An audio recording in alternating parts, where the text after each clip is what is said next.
Assalamualaikum warahmatullahi wabarakatuh. Selamat malam, Tachahau. Waalaikum. Alhamdulillahirabbil alamin wassalatu wassalamu ala asyrafil anbiya'i wal mursalin wa ala alihi wa sahbihi ajma'in. Rabbi shrah li sadri wa yassir li amri wahlul 'uqdatam min lisani yafqahu qawli. Saudara pengurusi majlis, Saudara Amin, Menteri Besar Negeri Sembilan, sahabat-sahabat, saudara-saudari yang duduk dalam hujan ni, kepada yang menonton di luar, dia hujan daripada petang tadi, cuma renyai-renyai. Semua yang hadir dan semua yang menonton. Saya datang, saya tengok Allah, ini baru persinggahan kedua, skrin dah koyak lah. Yang kat luar tak nampak, skrin kita ni ada masalah sikit. Yalah, dia walaupun lori ni ada skrin, tapi lori ni agak buruk. Jadi kita kena tengok dalam satu minggu akan datang. Sebab lori ini akan bergerak ke selatan, insya-Allah persinggahan seterusnya di Johor Bahru. Jadi orang yang menanti menonton dekat Johor Bahru, insya-Allah kita jumpa di Johor Bahru dalam 1-2 minggu daripada sekarang. Kalau sempat kami baiki. Tapi kita tak ada duit macam UMNO ada duit, macam PAS, macam Bersatu lah kan. Kalau boleh baiki. Kalau tak ada baiki, macam ni lah kita pusing Malaysia sampai sekarang. Saudara-saudari, Negeri Sembilan ni ialah istimewa bagi saya secara peribadi. Sebab saya dengan Amin, mula-mula kerjaya politik kami ni dia bersabit dengan Negeri Sembilan sedikit sebanyak. Sebab kita lembu dulu dah hampir 11 tahun, 10 tahun kan. Jadi saya masa tu orang tak kenal pun. Saya pengarah strategi keadilan masa tu tahun 2011. Saudara Amin masa tu adum penggal pertama di Negeri Sembilan dan UMNO cukup kuat masa itu di Negeri Sembilan. Dan dia yang telefon saya, dia kata kalau saudara masa tu semua orang panggil saya Cik Rafizi, saya orang Kofrat kan masa tu kan. Dia kata kalau Cik Rafizi nak tengok lembu, kita boleh tengoklah, kita pergi dekat ladang dia. Dari situ saya mula-mula kenal Amin, sama-sama menyamar sebagai tokel lembu, sampai kita tahu sebenarnya bahawa 250 juta ringgit yang diberikan kepada keluarga menteri dulu, Kak Jad dulu, akhirnya hilang macam itu saja. Kemudian tahun 2017-2018, masa itu Najib cukup yakin akan menang besar sebab PAS buat keputusan untuk tidak bersama-sama dengan Keadilan dan DAP masa itu. Ada amanah pula parti baru. Jadi Najib masa itu dan UMNO cukup yakin bahawa mereka akan menang 2/3. Kalau di Negeri Sembilan ni dia tak ada masalah langsung sebab dia rasa Tok Mat masa itu cukup popular. Dalam keadaan macam itu saya beritahu kepada Amin, saya rasa kita boleh menang Negeri Sembilan. Saya rasa satu dunia gelak kat saya. Tak ada orang percaya saya sendiri. Hanya Amin saja yang percaya. Dia percaya, dia kata tak apalah kita buat, kita cuba. Saya ingat masa mula-mula nak yakinkan Pakatan Harapan yang Amin adalah tokoh menteri besar yang boleh menang Negeri Sembilan, kalau kita letakkan Amin sebagai calon menteri besar, susah sangat saya beritahu. Banyak proses yang kita lalui. Tapi 2018 berlaku dan Negeri Sembilan jadi negeri, bukan saja negeri yang Pakatan Harapan menang, tapi satu-satunya negeri yang Pakatan Harapan menang dalam 2018 dan kekal sampai hari ini, tak boleh dikhianat, saudara-saudara. Sebab itu saya bangga dengan orang Negeri. Kalau orang tak beritahu, orang Negeri Sembilan satu-satunya di negeri ini, satu Malaysia ni, yang kekal menghormati dan mempertahankan mandat yang telah kita menang dalam 2018.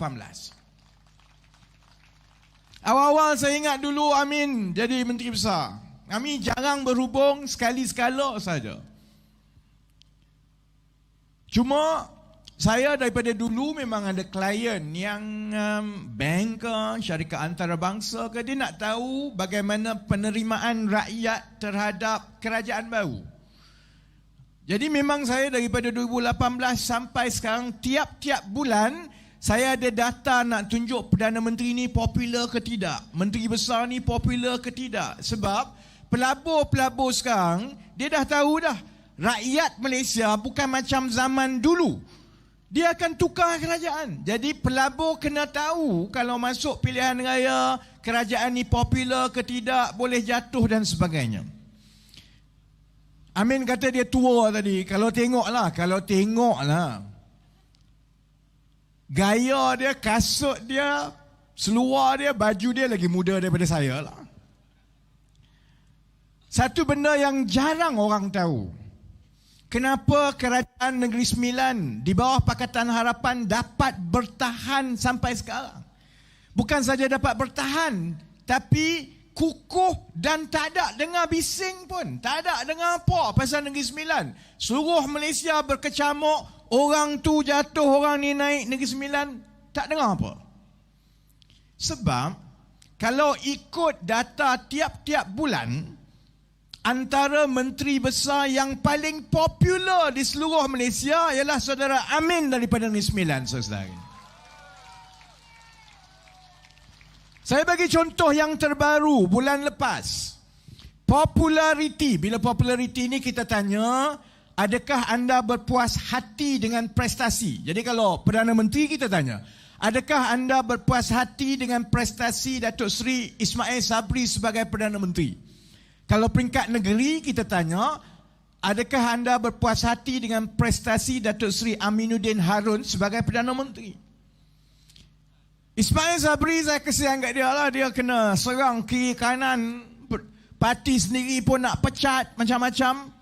Populariti Perdana Menteri kita sekarang 37%. Bila tanya orang, adakah kamu berpuas hati dengan prestasi Perdana Menteri? Hanya 37% yang cakap, ya saya puas hati. 63% tak puas hati, termasuklah orang-orang UMNO sendiri. Sebab itu orang UMNO sekarang kata, tak payahlah ada Perdana Menteri ni, baru kita bubar, letak yang baru dan sebagainya. Soalan yang sama bila kita tanya kepada pengundi Negeri Sembilan, adakah kamu berpuas hati dengan Datuk Seri Aminuddin Harun sebagai Menteri Besar? Jawapan dia 72%, saudara-saudari. Dua kali ganda hampir daripada Perdana Menteri yang ada. Yang lagi membanggakan, saya juga boleh beritahu kawan-kawan daripada DAP, daripada Amanah Rakyat Biasa, saudara Amin satu-satunya Menteri Besar dan ahli politik yang kami ada data yang berterusan sejak 2018 yang popularitinya dengan pengundi Melayu meningkat tiap-tiap bulan. Melayu meningkat, Cina meningkat, India meningkat. Dan yang paling hebat, yang ini Datin Seri kena bertahan lah. Yang paling hebat, sokongan pengundi Melayu wanita pun meningkat dari bulan ke bulan kepada Amin. Jadi Amin boleh terus pakai seluar jeans, pakai kasut sneakers. InsyaAllah lebih ramai wanita suka lepas dia. Sebab apa saudara-saudari? Beza dia ialah, dan yang ini saya nasihatkan kepada semua yang mendengar, yang hadir, yang ada cita-cita nak jadi wakil rakyat. Beza dia sebab hidup dia tak berubah. Watak itulah yang saya kenal 11 tahun dulu, dan watak itulah yang ada hari ini sebagai Menteri Besar Negeri Sembilan. Bila dia jadi Menteri Besar, hidup dia tak tiba-tiba jadi hebat. Dia tak gila main golf, pergi luar negara, anak beranak tiba-tiba jadi kaya. Tak ada. Dia pergi ke surau dulu, sampai hari ini dia pergi ke surau, sampai kadang-kadang kita tegur, banyak sangat kot, mungkin masa tu pergi kempen benda lain. Tapi sebab itu orang suka kepada Menteri Besar Negeri Sembilan. Sebab hidup dia tidak berubah. Dan rakyat boleh tengok dia jadi Menteri Besar ini hanya sebagai satu tanggungjawab. Dia buat kerja dia, mana yang dia mampu. Prestasi kerajaan negeri orang tengok sendiri. Saya mula-mula tengok apa yang orang suka sangat dengan Amin ni. Dalam 5-6 bulan kita pening kepala. Apa yang istimewa sangat? Antara benda yang rakyat Negeri Sembilan ulang berkali-kali dalam kaji selidik ialah Negeri Sembilan bersih. Lebih bersih bila Amin jadi Menteri Besar. Saya pelik juga apa yang bersih sangat. Kemudian bila saya tengok dan kaji, maksud rakyat biasa bersih itu, kampung-kampung dulu UMNO langsung tak ambil kira jalan-jalan kecil, longkang kecil ni. Dia sibuk projek besar. Dia tak nak projek kecil-kecil kat kampung ni. Maji ni yang nak sakau tu tak banyak. Projek dia mesti bilion, ratus juta. Baru komisen banyak.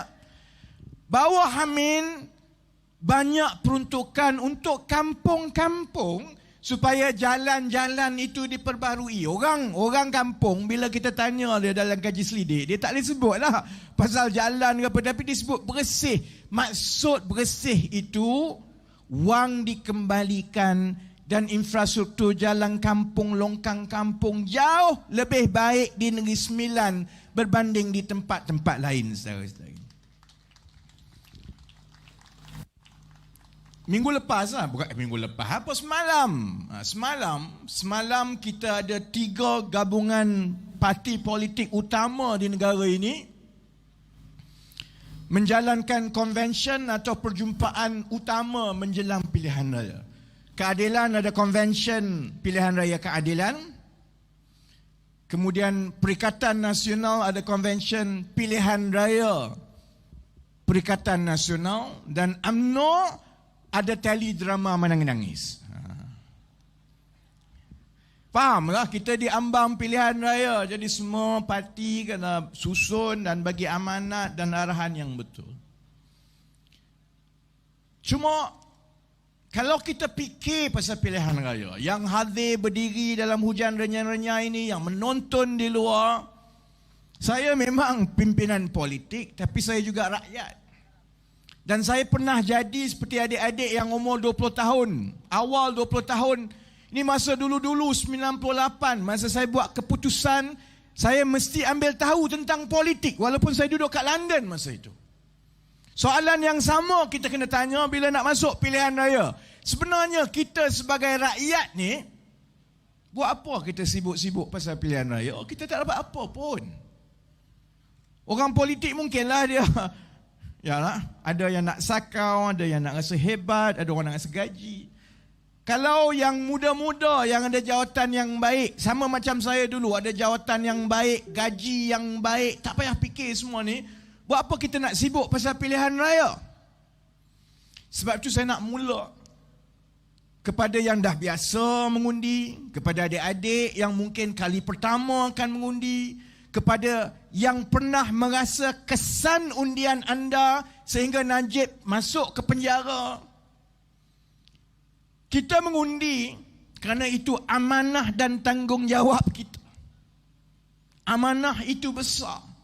Kerana undian kita itu akan menentukan kerajaan. Kerajaan itu kalau salah, bahana, bala dia tu kena bukan saja kepada kita, tetapi akan diwariskan kepada anak kita, cucu kita, 2-3 generasi akan merasa. Jadi kalau kita nak mengundi sebenarnya, apa pertimbangan kita untuk mengundi? Sekarang ni parti politik banyak sangat. Dulu zaman saya muda-muda tak ada. Kalau saya kat Terengganu lagi susah dulu. Kalau tak UMNO, PAS. PAS, UMNO. Mampu aku dua-dua, aku tak sokong. Daripada kecil lagi saya tak sokong dua-dua. Sebab tu bila ada keadilan, saya terus masuk keadilan. UMNO pun aku tak sokong dulu. PAS pun aku tak sokong. Keluarga saya memang macam itu daripada dulu. Tak suka dua-dua. Sebab di kampung ini, dua-dua samsing. Yang UMNO pun samsing, yang PAS pun samsing. Baru jadi JKK, baru jadi ahli syura. Dia panggil apa dulu, jawatan kuasa syura, JSR. Dua-dua mengajinya tak ke mana, cerdiknya tak apa-apa, tapi gaya dia mengalahkan menteri yang paling besar dekat kampung. Sebab itu saya UMNO pun tak suka dulu, PAS pun tak suka. Sekarang saudara-saudari, pilihan banyak. Ada Perikatan Nasional lah, dalam Perikatan Nasional tu ada lagi. Ada Barisan Nasional lah, ada Pakatan Harapan. Lepas tu ada parti-parti katak yang baru ni, aku dah tak tahu dah. Parti Bangsa Malaysia, parti apa ni? Dia dah tersalah langkah dulu, lompat. Katak, bila lompat lama-lama salah masuk longkang, tak boleh keluar longkang sekarang. Jadi kalau adik-adik yang nak mengundi, kita nak mengundi ni, parti banyak ni. Apa pertimbangan kita? Saya nak nasihatkan, kalau kita sedar bahawa kita ada tanggungjawab, itu amanah, itu fardu kifayah saudara-saudari. Ada pahala kita kalau kita mengundi dengan baik. Pertama, kita nak pilih parti yang membariskan calon-calon dan pimpinan yang jujur dan amanah. Kalau keadilan letak calon yang bukan jujur dan amanah, jangan undi saudara-saudara. Saya sebut terus terang. Itu tanggungjawab saya sekarang sebagai timbalan presiden dan pengarah pilihan raya keadilan. Sebab itu selalunya orang tak suka kat saya. Sebab kalau kamu tak boleh, tak boleh. Bukan soal aku suka kat engkau, bukan soal aku nak suruh kau aku suka kat aku. Saya ada amanah. Dan amanah saya ialah memastikan seberapa yang baik calon-calon kita tu jujur dan amanah. Sebab yang kena jawab dalam kubur aku, bukan kau. Jadi pilih calon yang jujur dan amanah. Kalau daripada bawah peringkat DUN, peringkat parlimen, kita pilih calon-calon yang baik, jujur dan amanah. InsyaAllah dalam parti itu akhirnya di peringkat kabinet, Perdana Menteri, timbalan Perdana Menteri juga, kita akan ada orang yang jujur dan amanah. Ada orang jujur dan amanah, InsyaAllah kita tak akan tengok lagi kes-kes rompakan besar-besaran sampai 50, 60, 70 bilion. Saya daripada muda sampai ke tua, daripada kurus, gemuk, kurus, nak gemuk balik sekarang ni. Dia tak habis lagi cerita duit hilang 50-60 bilion ni. Sampai bila? Dan itu bermula kalau kita pilih calon yang jujur dan amanah. Yang kedua, kita juga telah tengok tahun 2018 kita tukar kerajaan. Alhamdulillah kalau di Negeri Sembilan ini dia berjalan baik. Semua merasa kesan dia ada kebaikan yang disampaikan balik kepada rakyat. Tapi sebab itu juga ramai pimpinan pakatan kurang selesa dengan saya sebab mulut saya leza. Daripada pengalaman 22 bulan itu, saya juga belajar satu perkara. Dan yang ini jadi tanggungjawab kita bila kita pilih pimpinan, calon, wakil rakyat dan juga kerajaan. Dia tidak cukup dengan jujur dan amanah, saudara-saudari. Dengan masalah yang ditinggalkan oleh UMNO Barisan Nasional, kemudian katak-katak dalam Perikatan Nasional, kemudian Kerajaan Keluarga 69 yang kita ada sekarang, tak cukup jujur dan amanah saja. Kita juga perlukan calon-calon pimpinan yang ada ilmu dan cekap dalam menjalankan tugas. Sebab kita ada masalah yang besar. Kita sakit kaki, dah kena jangkitan, pergi jumpa ustaz, dia memang orang baik, jujur, amanah, tapi dia tak reti apa-apa tentang perubatan. Potong kaki kita sehari-hari. Yang terbaik yang kita nak ialah kita pergi jumpa doktor yang jujur, yang amanah, yang hafal Quran, tapi dia juga doktor yang paling baik, supaya dengan ilmu dan juga kecekapan itu dia boleh sembuhkan kaki serta-merta. Sebab itu jadi tanggungjawab parti-parti politik. Dalam PKR sendiri, dalam Pakatan Harapan, PN, kamu letak bukan saja calon-calon yang kamu kata baik, tapi dia mesti pandai menguruskan masalah-masalah yang kita sedang wariskan sekarang. Masalah apa? Saudara-saudari dah dengar, gaji tak naik-naik, saudara-saudari. Anak muda keluar universiti, tak ada kerja. Paling hebat, kesian kat dia, dia kerjalah KFC ke, jadi Grab driver. Masalah ni. Menteri buat apa? Gaji tak naik, barang naik tiap-tiap bulan. Wang dah tak ada. Tiap-tiap tahun, kalau saudara-saudari tengok berapa jumlah hutang yang boleh diambil oleh kerajaan Malaysia, jumlah hutang itu makin jadi sikit. Bukan hutang sikit. Jumlah hutang tu makin sikit. Sebab dia macam pakai kredit card. Kalau limit kredit card kita 10,000, sekarang kita dah berhutang 15,000. Tiap-tiap bulan tu yang boleh charge kat kredit card, hutang tu makin sikit. Sebab dahlah hutang 15,000, interest nak bayar tiap-tiap bulan banyak, maka orang kata ruang untuk kita berhutang tu makin sikit dan makin sikit. Kita kena selesai semua ni. Ini bukan soal main-main untuk lantik menteri, lepas tu dia duduk kat situ nampak cantik sikit, main TikTok. Kita ada masalah besar, sebab itu kita kena lantik orang yang kita yakin bukan saya jujur, beramanah, tapi dia cerdik dan dia boleh buat kerja dan dia cekap, saudara-saudari. Barulah duit tak kena sakau, masalah kita selesaikan. Dan yang ketiga, tanggungjawab kita, fardu kifayah kita untuk kita pilih pimpinan dan parti-parti yang baik. Tak cukup dia jujur dan amanah. Tak cukup pun kalau dia pandai, cerdik dan cekap. Dia mesti mendahulukan rakyat dan hati dia dengan rakyat, saudara-saudara. Sebab kita boleh saja orang cerdik ni. Sekarang kita ada Menteri Kewangan cerdik. Dia senior saya kat sekolah dulu. Wah, tak adalah cerdik sangat, tapi cerdik lah. Tapi dia anak bangsawan. Daripada sekolah bangsawan, tak pernah kerja susah. Balik-balik, Pak Saudara, sudah jadi Menteri Kewangan kedua. Umur muda, terus jadi CEO. Lompat jadi CEO. Dia tak pernah rasa lah, saudara-saudari, apa yang kita cakap ni. Beritahu dekat dia pasal harga barang naik, dia akan kata, tapi inflasi kita antara yang paling rendah di dunia. Beritahu dia pasal benda ini, dia akan cakap, tapi macam ini kalau ikutnya. Sebab dia tak merasa, dia anak bangsawan. Sebab itu tak cukup orang yang cerdik, orang yang berpengalaman dan cakap jujur dan amanah. Jiwa dia kena betul-betul dengan rakyat. Dia kena mendahulukan rakyat, supaya bila dia jadi menteri, dia jadi Menteri Kewangan, Perdana Menteri, dia tak baik dengan toke, saudara-saudari.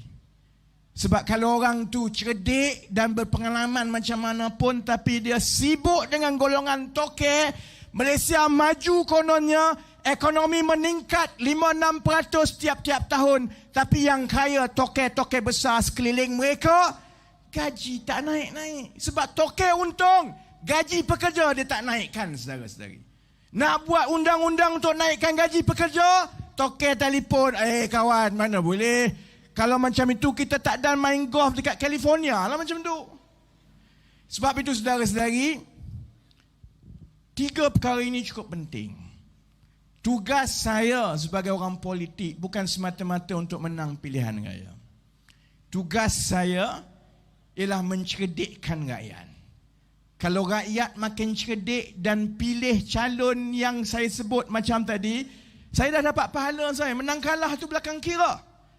Itu sebab orang tanya, kau ni gila ke? Kau ada hidup yang baik, syarikat yang baik, keluarga yang baik, buat apa kau nak sibuk-sibuk pasal semua ni? Sebab saya tak ada pahala yang cukup, saudara-saudari. Kalau saya boleh mencerdikkan rakyat tiap-tiap bulan macam ini, dan lebih ramai pilih calon-calon dan kerajaan yang jujur, amanah, cekap, cerdik, hatinya bersama rakyat, saya dah ada bahagian saya. Baik, ya. Itu mukadimah nak cerita.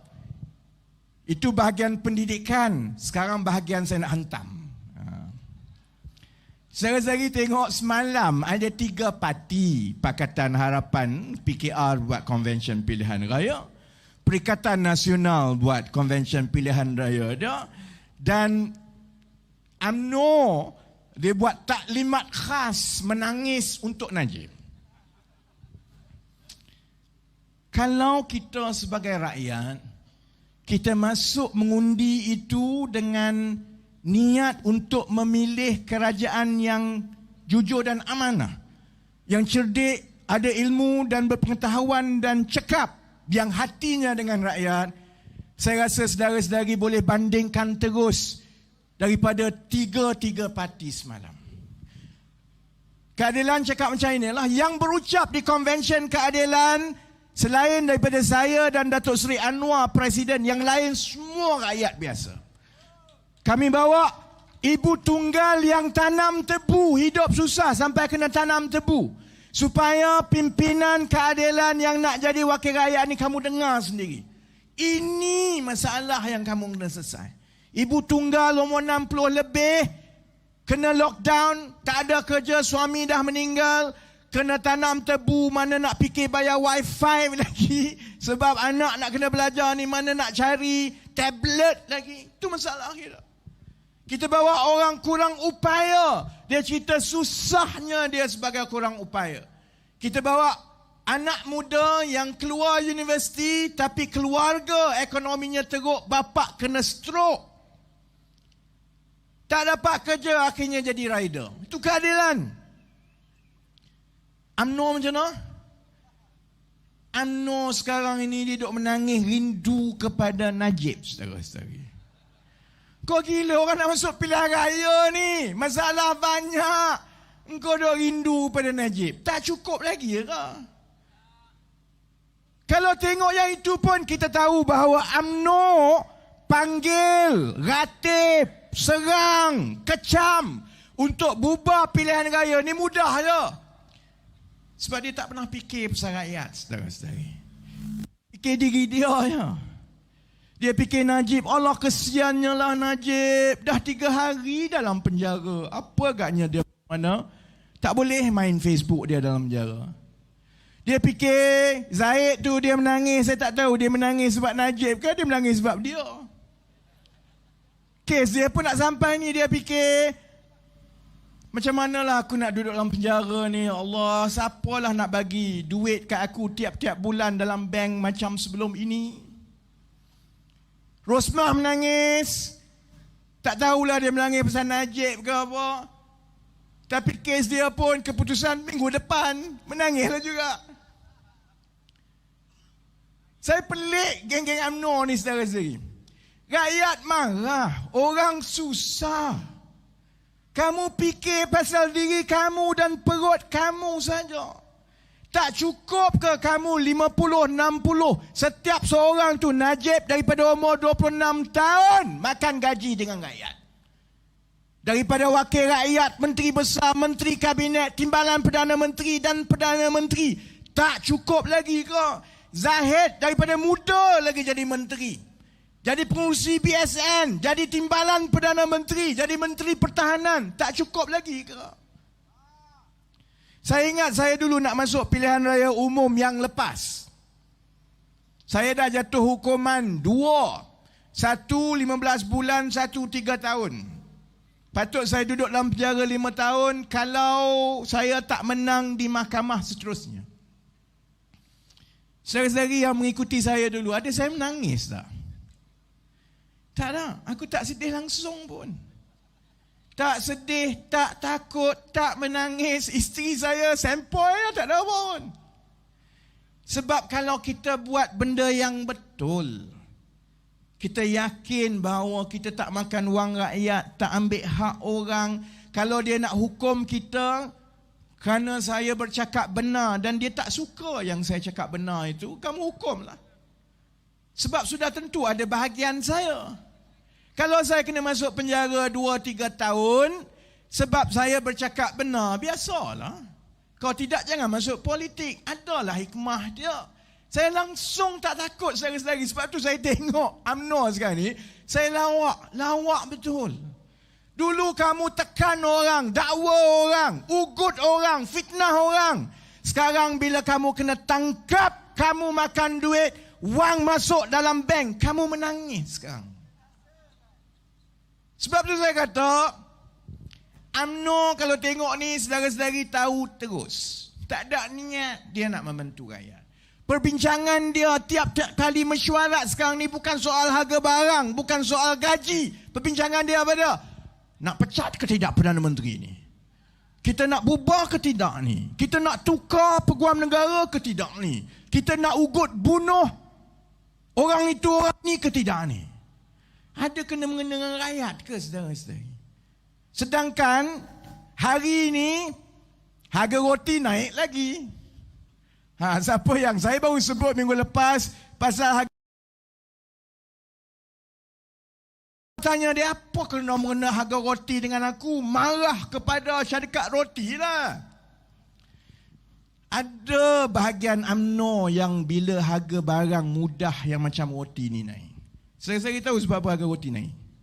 Jangan marah kat Gardenia, Massimo semua. Ada sebab harga roti naik. Sebab kita kena import gandum. Kita ada tanam gandum ni. Ada orang Kuala Pilah ada. Orang Kuala Pilah ada gandum kat Kuala Pilah. Mana ada gandum kat Malaysia ni, gandum, tepung, kita kena import, kan? Apa masalah bila kita mengimport sekarang? Mata wang ringgit jatuh dengan teruk. Hari Jumaat lepas, yang ialah ini hari Sabtu, hari Ahad, pasaran tak buka. Jadi dia berhenti dekat hari Jumaat tu. Sekarang berapa ringgit kepada berapa dolar? $1 saudara-saudari, RM4.77. Dan kita tahu kalau tengok, baca segala-galanya, tengok di dunia, tengok di Malaysia, ekonomi ini nampak makin teruk dan makin teruk, dan unjuran mata wang ringgit ini tidak akan mengukuh. Dia akan makin lemah. Sekarang orang mula bercakap mata wang ringgit boleh jatuh kepada RM4.70 $1 menjelang akhir tahun ini. Apa makna bila mata wang ringgit ini jatuh dan jatuh? Maksudnya kalau dulu sebab harga tepung bila diimport itu dalam dolar. Kalau dulu kalau beli 1 kilo, 100 kilo lah katakan, 1 tan tepung kita import. Kalau dulu kos dia $100, baru RM430. Sekarang ini dia akan jadi RM470. Dah naik RM40. RM40 harga tepung naik, pembuat roti itu maksudnya kenaikan kos dia sebanyak 10%. Saudara-saudari. 10% dalam keadaan semua yang lain tak berubah. Kecuali mata wang kita makin rendah, makin rendah, makin rendah. Saya tahulah sebab company saya ada khidmat dan klien dan juga pengguna di Singapura. Kami pun kena macam tu juga. Bila kami bayar, sebab semua kena bayar dalam dolar, walaupun perolehan itu tak berubah, khidmat itu tak berubah, tapi kos kami makin naik tiap bulan dan tiap bulan sebab mata wang kita makin rendah dan makin rendah. Tanya Najib, tak boleh tanya Najib dah lah. Najib dah tak ada. Tanya UMNO, tanya semua ni, dia kata, ini semua sebab semua yang berlaku dalam dunia, tak ada kena-mengena dengan kami. Kepala otak betul, yang kamu jadi menteri itu buat apa? Kalau semua soal ekonomi, mata wang, kenaikan harga barang ni tak ada kena-mengena dengan menteri-menteri, dengan menteri kewangan, dengan Perdana Menteri. Bagi kucing aku je lah jadi Perdana Menteri. Sama je. Paling kurang kucing saya gaji tak ratus-ratus ribu. Boleh jimat duit. Sudah tentu mata wang itu ada kena-mengena dengan bagaimana kerajaan takbir ekonomi. Mata wang jatuh sebab apa? Mata wang jatuh sebab orang buat keluar duit. Mata wang naik sebab orang buat masuk duit. Bila orang buat masuk duit ke Malaysia, dia nak berniaga di Malaysia, dia beli barang Malaysia, maka dia kena tukar daripada dolar kepada ringgit. Bila dia tukar kepada dolar kepada ringgit, permintaan terhadap ringgit akan naik. Bila permintaan naik, mata wang naiklah. Bila mata wang jatuh, maksudnya orang buat keluar duit daripada Malaysia. Yang kaya punggah duit keluar. Yang nak beli barang Malaysia tak berminat lagi. Yang melabur tak masuk. Siapa yang mengawal soal prestasi ekonomi untuk pastikan orang masuk melabur di Malaysia? Supaya jangan orang-orang kaya punggah keluar duit keluar negara. Siapa orang kaya-kaya yang buat keluar duit keluar negara ni saya sagi? Saya sagi tahu. Perdana Menterinya UMNO. Menteri Kewangan UMNO. Menteri Kanan UMNO. Tapi UMNO dalam perhimpunan mereka tak sentuh langsung soal ini. Tak ada rancangan langsung soal ini. Tak bentang kepada rakyat apa dia nak buat. Yang dia menangis, yang dia emosi, yang dia ratib ialah Allah kesiannya lah Najib. Lawan tetap lawan. Lain kali bagi dia orang PKR, masuk PKR. Saya nak sebut kepada kawan-kawan UMNO lah yang menonton. Ramai menonton ni. UMNO ramai menonton tiap-tiap kali saya ucap. Jangan bersedih. Najib tidak akan kesunyian. Sebab lepas ni tak pernah berlaku. Ada pimpinan masuk tu dia boleh pilih teman mana nak duduk kat sebelah. Sel sebelah kanan, sel sebelah kiri. Sebab ramai calon-calon daripada UMNO Barisan Nasional ni yang boleh isi sel kanan, sel kiri Najib. Yang paling lawak dan nakal saya dapat pagi ni, orang ni terpelajar betul lah, CEO dia hantar. Saya adalah masih lagi kawan-kawan CEO yang GLC semua ni. Dia hantar saya satu WhatsApp gambar amaran dan peringatan Rosmah kepada Najib dalam penjara. Dulu Rosmah bagi peringatan macam mana nak jadi Perdana Menteri.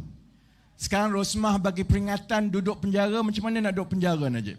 Rosmah kalau ikut lawak yang orang buat hantar tu kata, Najib kamu dalam penjara, jangan cuba-cuba cari perempuan lain. Kalau tidak aku masuk duduk sekali dengan kau. Saya gitu UMNO Barisan Nasional. Kita boleh tengok sendiri. Kemudian kita tengok pula kepada Perikatan Nasional. Saya tengok Perikatan Nasional ni.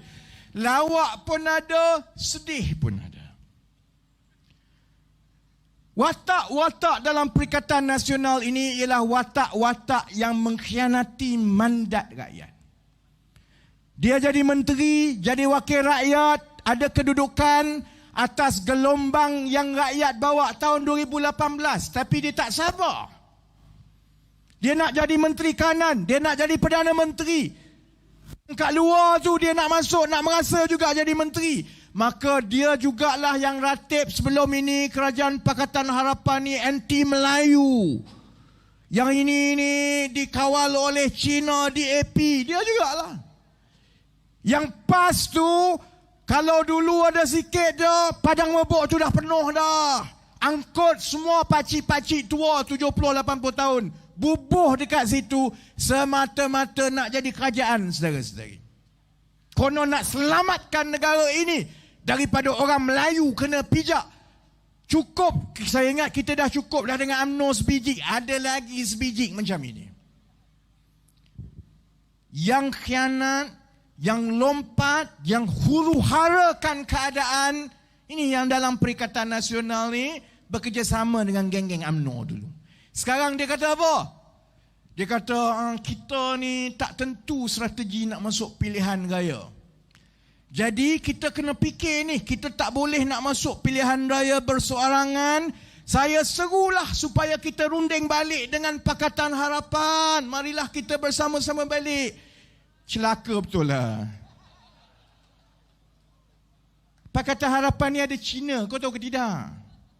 Tak boleh. Kan kau juga yang dulu kata kalau ada Cina tak boleh. Engkau juga yang kata dulu Melayu-Melayu Pakatan ni kena bully dengan Cina. Engkau juga yang kata. Engkau juga yang kata kami kena khianat mandat rakyat. Kerana taat kepada perjuangan dan perpaduan Melayu itu lebih penting daripada amanah dan mandat rakyat kepala otak engkau. Sekarang tak sampai 2 tahun saudara-saudari, yang ini juga yang datang bercakap ni siapa dia? Mursyidul, Ketua Pemuda PAS dan saudari. Kita kena bincang balik. Kalau ada pimpinan Pakatan PKR lah, Pakatan Harapan tak boleh lah marah. Kalau ada pimpinan PKR yang pergi bincang balik dengan geng yang ni, memang saya akan sepak saudara-saudari.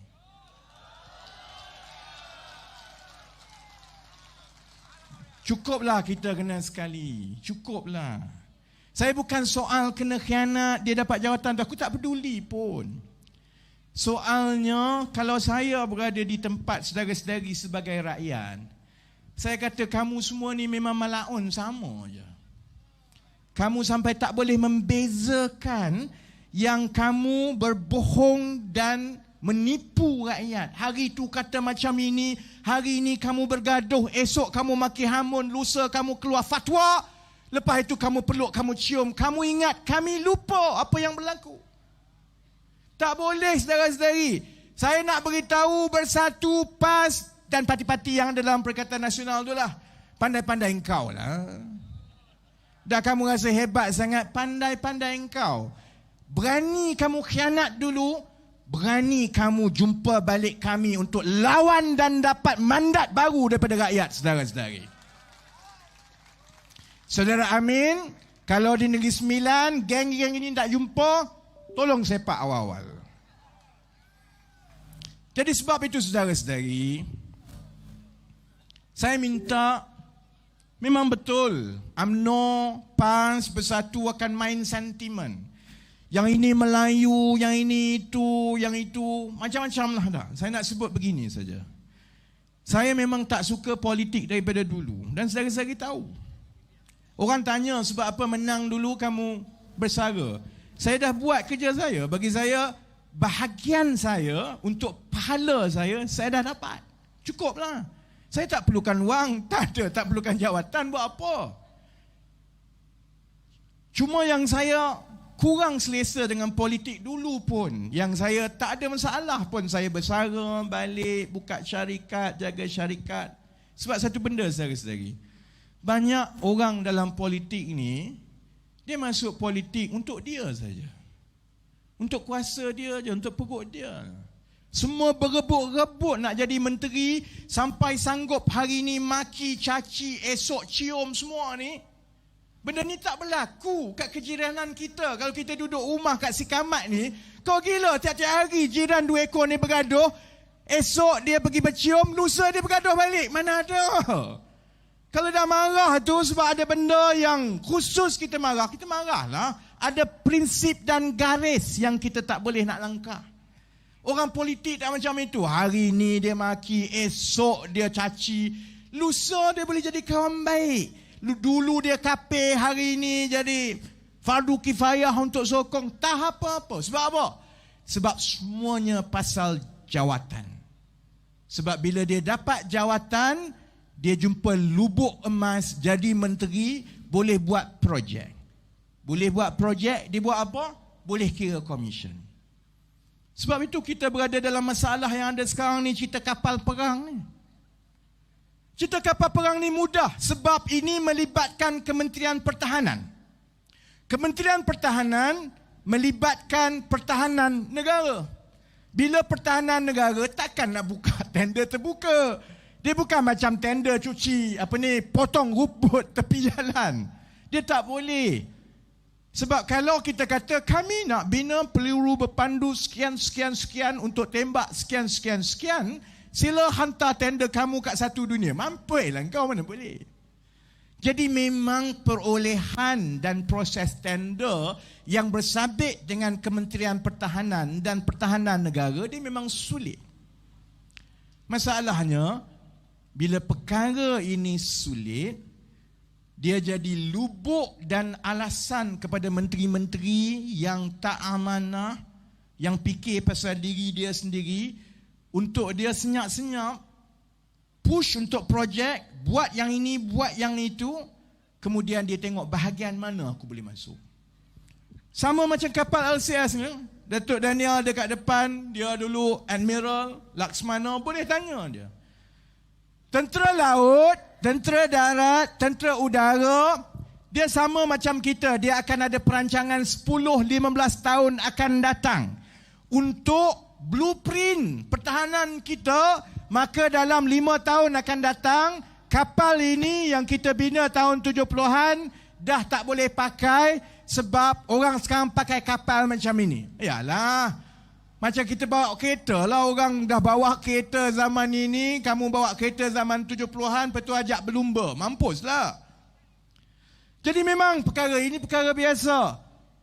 Angkatan pertahanan kita akan ada rancangan kapal apa nak bina, jet apa yang patut kita beli, kemahiran apa yang patut kita ada. Baik. Lepas dia bagi tu, dia kena hantar kepada kerajaan lah. Kerajaan yang baik dan jujur, dia tengok perkara ini dan dia serahkan kepada proses perolehan yang telus. Yang perlukan maklum balas dan kepakaran tentera laut sebab dia orang yang nak berperang. Yang perlukan kepakaran engineering daripada orang yang boleh buat kapal. Jangan kamu order kapal tapi bagi orang yang tak pernah buat kapal. Tapi menteri kita lain, saudara-saudari. Dia tengok ada permintaan daripada angkatan-angkatan tentera. Dia tengok, ting! Ada projek ni. Projek ini projek rahsia. Tak payah buat tender terbuka ke apa ni. Yang ini aku boleh corner. Mudahnya itu je yang berlaku dengan kapal LCS ni. Itu yang belanja 9 bilion, saudara-saudari. 9 bilion, kita dah bayar dekat 7 bilion. Kapal sebiji pun tak ada lagi. Saya nak tanya saudara-saudari, kita patut buat 6 biji kapal. Kita dah belanja sampai 7 bilion. Ada peruntukan 2 bilion saja lagi. Kapal yang pertama tu pun baru 50% lebih je siap. Kapal 2, 3, 4, 5 tu lagilah 2 baru mula, yang tu ada sikit-sikit. Kalaulah kita belanja habis sampai 2 bilion dan tambah lagi 2 bilion yang Hishamuddin kata, kita paling lajak pun 11 bilion, tambah lagi 2 bilion. Saudara-saudari rasa berapa biji kapal yang boleh siap? Ingat 6 biji siap ke? UMNO marah, Bersatu marah bila saya cakap. Kita paling hebat kalau dapat 2 kapal pun dah cukup baik, saudara-saudari. Habis macam itu je. Kita tak akan dapat dah kapal kita tu. Memang kita lawak, memang saya cerita orang gelak. Tapi sedih, saudara-saudari. 11 bilion habis. Paling hebat kita dapat 2 kapal. Ini soal duit habis tu satu hal. Pergi bercakap dengan tentera laut. Beritahu kat dia orang, minta maaf Laksmana, minta maaf Kapten, minta maaf kelasi askar. Kamu ada 2 biji kapal je. Peruntukan semua dah habis. Kebajikan kamu tak ada. Latihan semua tak ada. 2 biji kapal je saya. 2 biji kapal dalam keadaan perairan kita sekarang ini jadi tempat orang berebut. China pun masuk, Indonesia pun ada, Filipina pun ada. Di Selat Melaka, dalam keadaan kita ada serangan daripada lanun-lanun kepada kapal-kapal dagang. Memang cerita dia lawak. Memang orang rasa celaka punya menteri. Bagi saya, Latif ke, Najib ke, Allah dah tetapkan nasib kamu. Kamu dah dapat, kamu dah bermewah. Bila kena masa kamu akan terima hukuman. Jawab di dunia, jawab di kubur. Yang itu saya tak kisah sangat dah. Yang saya kisah ni, daripada yang patut ada 6 kapal, paling hebat kita ada 2 kapal. Dan kita dah tak ada wang nak buat kapal baru. Kalau kita ada wang pun, ambil lagi 10 bilion. Nak ganti yang 4 biji kapal tu, kita siap 4 biji kapal. Orang lain ada 10 lagi kapal yang 10 tahun lagi moden daripada kapal kita. Sebab itu saya kata, kesan dia besar. Kesan dia bukan soal sakau duit saja. Kesan dia ialah kamu khianat. Khianat kepada rakyat yang kita kena tanggung sampai 10, 15, 20 tahun. Yang akan tanggung ini adalah jutaan rakyat Malaysia. Khianat, saudara-saudari. Sekarang ialah dia tak mengaku. Latif kata bukan isteri saya, bukan isteri saya. Saudara-saudari, saya minta saudara-saudari yakin dengan saya. Dulu saya kerja lembu, jumpa saudara-saudari. Masa saya sebut awal-awal ada lembu dalam kondo, semua maki hamun saya. Semua serang, kena gari, masuk lokap, kena saman. Saudara-saudari, saya masih lagi di sini. Kerjaya politik saya makin naik dan makin naik. Menteri Shahrizad Jalil tah ke mana, suami tah ke mana, saudara-saudari. Najib dengan Rosmah dulu. Memang betul, dia tekan saya, saman saya, tangkap saya. Saya sebut awal-awal tu, sebut satu saja kena saman. Sebut satu saja kena saman. Awal-awal orang tak faham, 1MDB semua ni payah. Saudara-saudari, bukan saya yang menangis hari ini, saudara-saudari. Najib di dalam, Rosmah yang menangis, saudara-saudari. Sebab itu saya nak sebut kepada bersatu, kepada Tan Sri Muhyiddin. Orang lain kamu boleh pelekeh. Aku jangan cuba.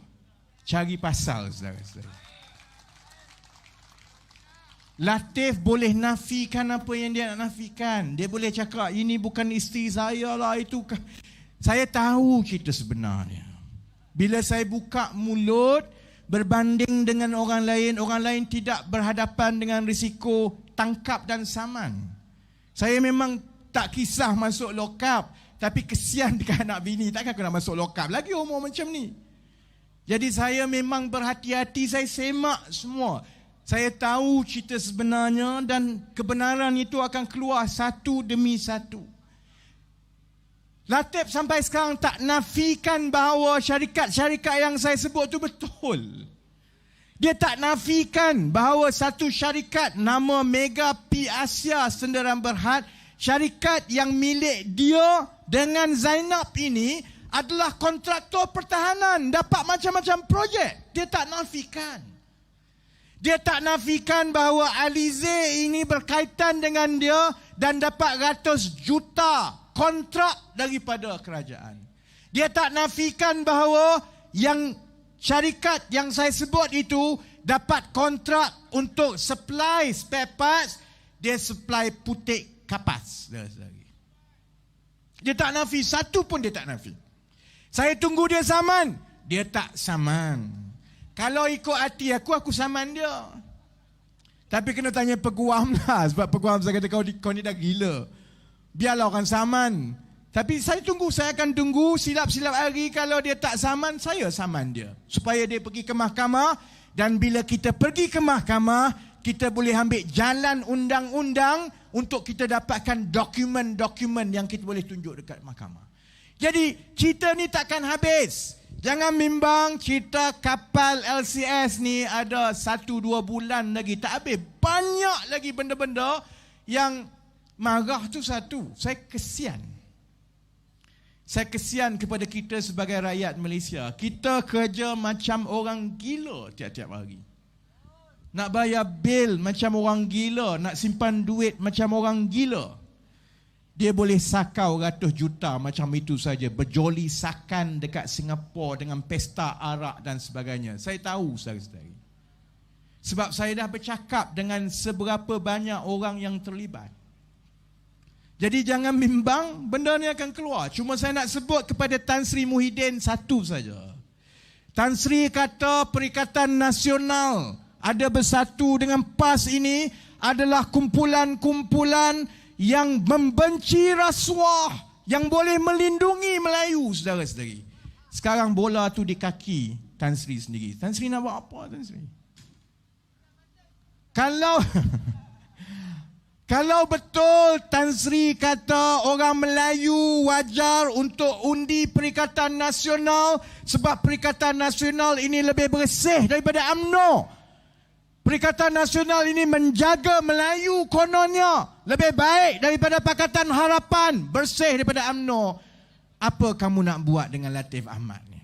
Saya akan tanya dan tekan, dan selagi bersatu, tidak, paling kurang rehatkan Latif Ahmad daripada kabinet saudara-saudari. Sampai itulah tiap-tiap hari saya yakin pengundi-pengundi dekat luar boleh bezakan antara tiga gabungan ini, yang mana fikir pasal perut, yang mana fikir pasal projek, yang mana betul-betul menawarkan khidmat untuk buat yang terbaik demi rakyat, saudara-saudari. Jadi, jangan bimbang. Ini kira warm up awal untuk pilihan raya. Orang-orang Seremban, boleh ke tidak dalam pilihan raya umum akan datang kita pertahankan Negeri Sembilan? Boleh? Saya minta saudara-saudari yang hadir dan yang menonton, kalau kita tahu kita ada tanggungjawab untuk memilih kerajaan yang jujur, amanah, cakap, cerdik, berilmu, kerajaan yang pentingkan rakyat. Jangan hanya dengar di sini, jangan hanya dengar di luar. Saudara-saudari, sebarkan dan yakinkan adik kakak kita, kawan-kawan kita, bahawa kali ini kita masuk pilihan raya, kita lantik kerajaan yang akan meletakkan rakyat sebagai raja. Boleh, saudara-saudari? Ya, terima kasih banyak-banyak. InsyaAllah kita jumpa balik. Saya sudahi dengan wabillahi taufiq wal hidayah. Wassalamualaikum warahmatullahi wabarakatuh. Sese nandri vanakam. Reformasi! Reformasi!